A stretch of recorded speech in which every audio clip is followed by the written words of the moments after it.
Hi class, I'm Jocelyn Kendrick, and today I'll be discussing the Patient Protection and Affordable Care Act.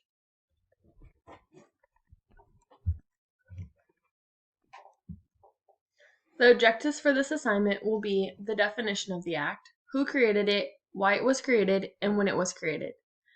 I'll discuss the history behind it and how it affected society, as well as the pros and the cons.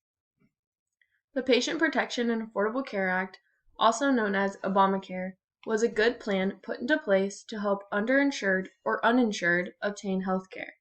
Despite many criticisms and attempts to stall this plan, we should continue to improve its efforts. The Patient Protection and Affordable Care Act is an act that allowed all Americans to have access to health care and lowered the number of individuals without health care.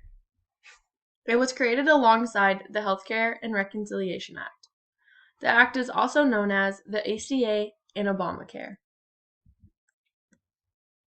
The ACA was established on March 23, 2010 by President Barack Obama. President Obama created the act to ensure all Americans, even ones who had been denied before, were able to have health care. Anyone who had purchased health care before March 23, 2010 was grandfathered into that plan, but the ones who had purchased it after that day would now have to re-enroll in a plan that abided by the ACA.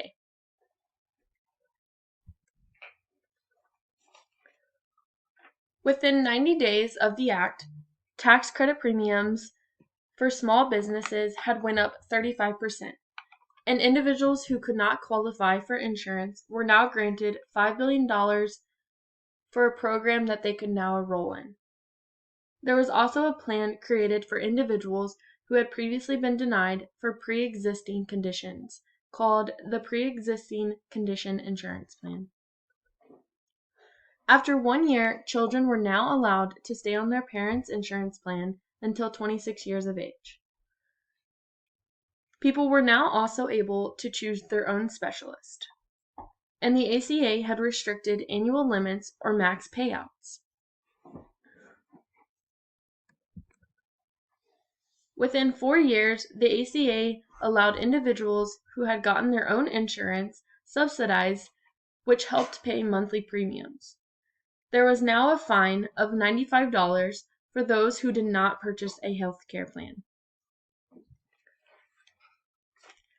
After 6 years, once President Donald Trump had taken office, he wanted to establish a replacement plan.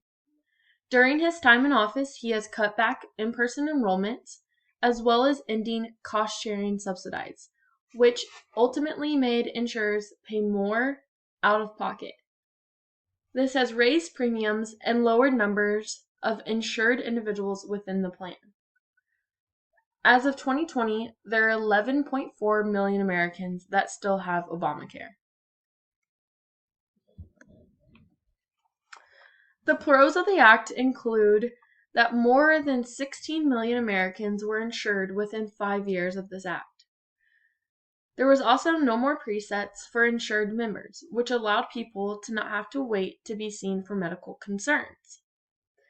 It is affordable, especially for senior citizens' prescription medicine.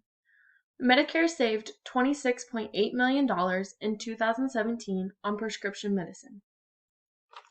The cons of the act include that premiums are higher due to more benefits and the pre-existing conditions plan. If you live in certain states, such as New Jersey or Massachusetts, you will still be fined if you're not insured.